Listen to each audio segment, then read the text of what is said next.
So now we're gonna derive the element stiffness matrix EK for 2D beam using principle of virtual work.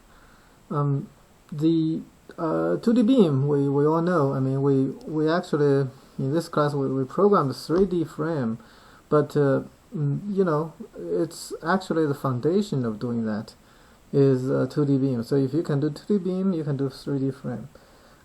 So today we're gonna just talk about how you actually do this using principle of virtual work. When you handle a element stiffness matrix, you have to know the element,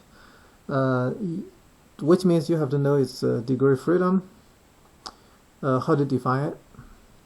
For 2D beam, we define the degree of freedom as you know, V1, V2, and theta 1 and theta 2, and the corresponding force vector that acting on it will be the shear in this direction, and then the moment in the other direction. Then from this point on, you should be able to draw a kind of common theme when you do principle of virtual work. The beauty is that it doesn't matter what element you're doing, the procedure is always the same. So what we do is that we write out external virtual work. In this case, you know, we've done this before. It is the virtual displacement. We're going to subject this to V1 theta 1, V2 theta 2, and by doing this guy, we know this is virtual, so it's arbitrary, not real. Then times our force vector, F1, and then M1, F2, and M2. Okay. And under these real forces, the system will go through some displacements. And we don't know what they are, but we know their shape function. The shape function, just like a review, is actually some function of a v. And then, so basically, we'll see the deflection of the beam. It can be written as what we call a n v1, n theta 1, n v2, and n theta 2. Those are all function of x times the displacement vector v1 theta 1, v2 theta 2. And so here's the thing, is that if you add a virtual in here in front of this guy, this became virtual. But if you don't add it, it becomes real. And then the function of x is really this, those four. And we also know that the internal virtual work of a Euler-Bernoulli beam can be calculated as EI of 0 to L. If you don't know this, just review my previous lecture. You know, I don't want to repeat, but this is known to you. It should be dv, the taken second order derivative, times d of virtual v, take second order derivative. Okay, then dx. So let's just write out the n v1 and v2. So n v1 and theta 1 and v2 and theta 2. What do they look like? I derived these you know, in my past lecture, so if you don't know, just go back and look at it. Anybody can do this if you know how to do it. Nothing fancy about it. So the first one is actually 1 minus 3x squared L squared plus 2x third L third. Okay. Then the second one is x minus 2x squared L plus x third over L second. Then the third one is 3 x squared L squared minus 2x third L third. The final one is negative x squared over L plus x third over L squared. In fact, if you just Google shape function of beams, those will come up. Okay. Just a reminder, like this guy, it looks like this. This guy looks like this. This guy looks like this. And finally, this guy looks like this. So, in order to calculate the virtual internal work, or virtual external work, it's simple. It's already did it. In order to calculate virtual internal work, we need to calculate those derivatives. So in this case, let's say, turn dn squared dx. Then we actually call that a b. Okay. Yeah. In this case, you see a lot of finite element notation. They use n matrix or n vector, then the b vector, which is the vector of equations. Of functions, but depending on your element, from n to b, it might looks a little bit different. For example, for the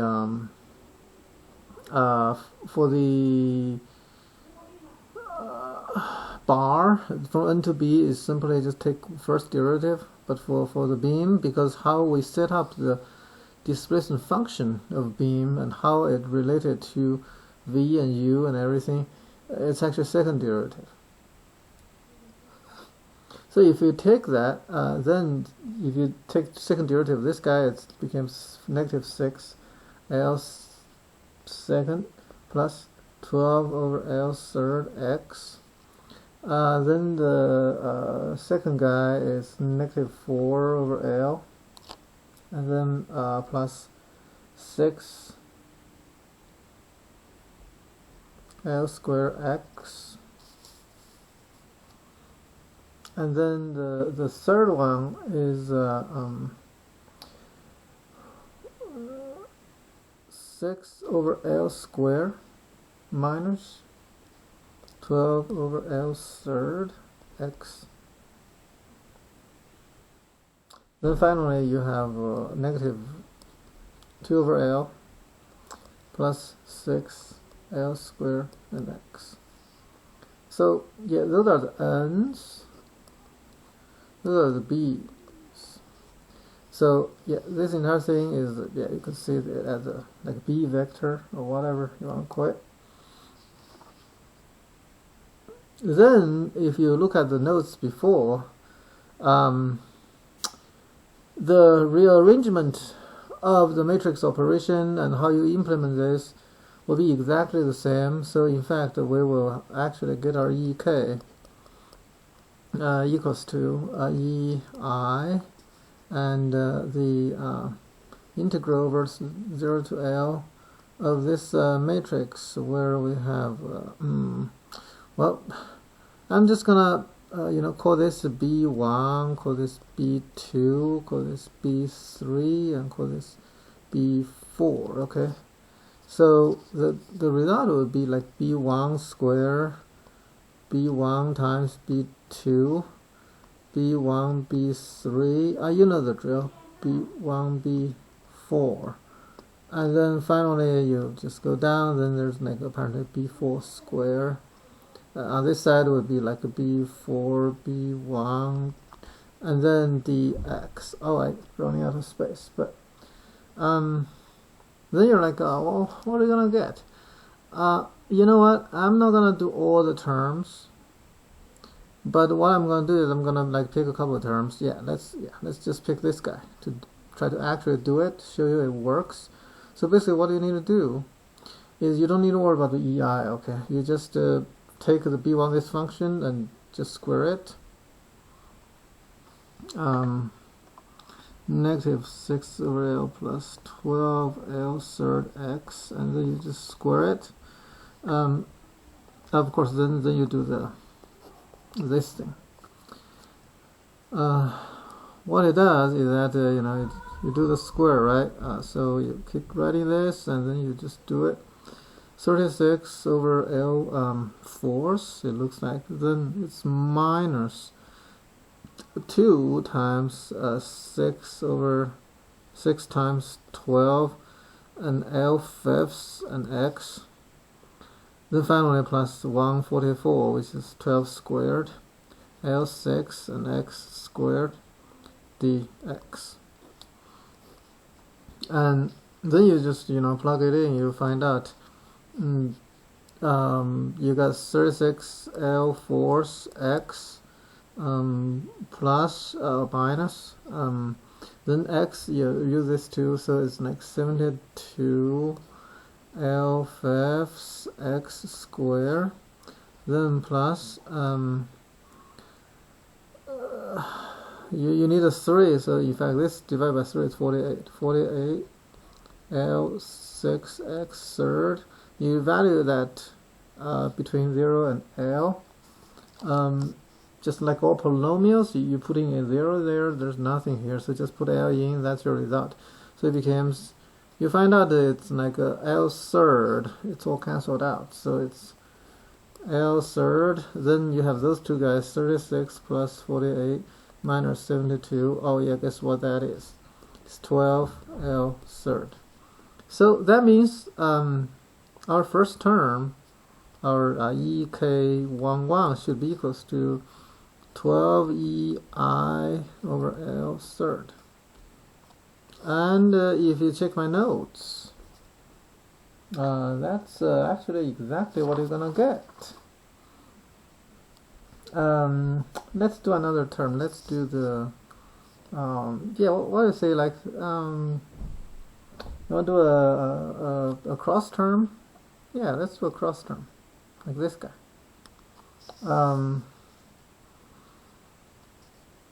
So you basically, what you need is you take this guy, you take the number 4, you time them together, and then you do the integral. Okay, let's do it. So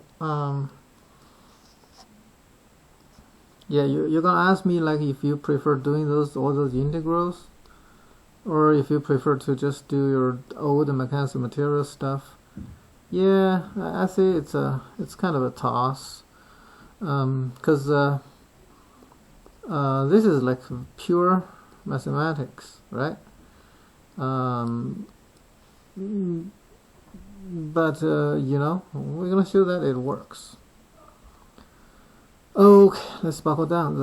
This guy times this guy, that's like 12 L third, and then that's this guy times this guy, so that's like minus 36 L force and X.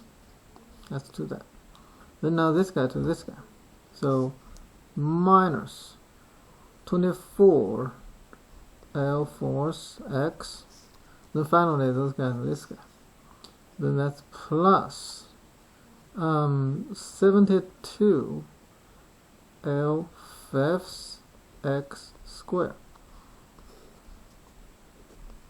So you just do the same thing. You got 12 L third X minus, oh, in fact, you know what? Yeah, those two can go together. It's 60, right? So 60, but now I need a 3 out of 60, so it's 20 L force X third. Yep, yeah, if you don't understand yet, something like that. Then plus, finally, you need a 3, so that's 24 L fifths X third. And then evaluate it from 0 to L, 0 goes away. So finally, what you get is, oh yeah, no, this is L second, oh, hold on, yeah, this is L second, what I'm doing. This is 30, okay. 60, this is just 1x. Yeah, I mistakenly think they're timing together, but anyway. So you got that. You find out you plug in L, it will cancel 1 of L away. What you're gonna get is something like this. It's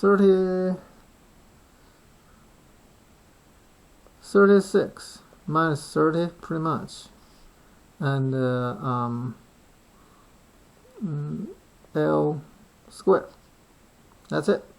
So it is 6L squared, which means our EK of 1,4 or 4,1 or whatever, they are the same, should be equals to 6EI over L second. For the folks who are like checking, yeah, go ahead and check it. This is correct. So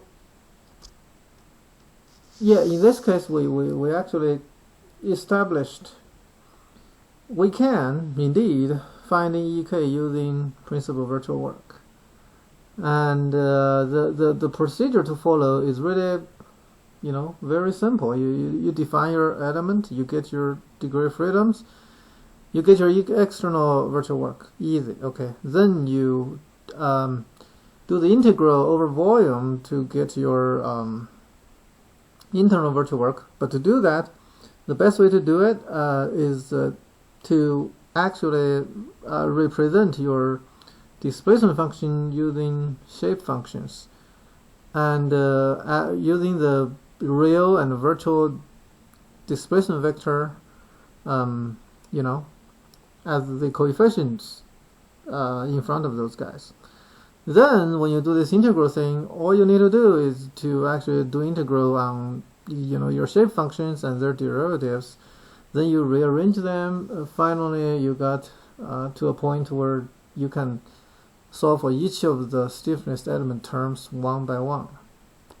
And then in the end, if you're interested, yeah, I highly encourage you to actually just do the integration on every single term.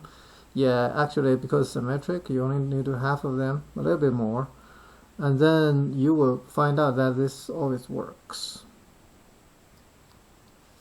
Alright, so next segment we're gonna actually talk about how to use the principal virtual work to handle the external loading within the element. Then you're like, what? Okay, so basically within elements so far, for most of our purposes, we have only been applying forces at the node. And so if we have a force like right here in the middle, I told you in class that the easiest way to do it is just to add a node in the middle. Then it becomes two elements, then you only have nodal force.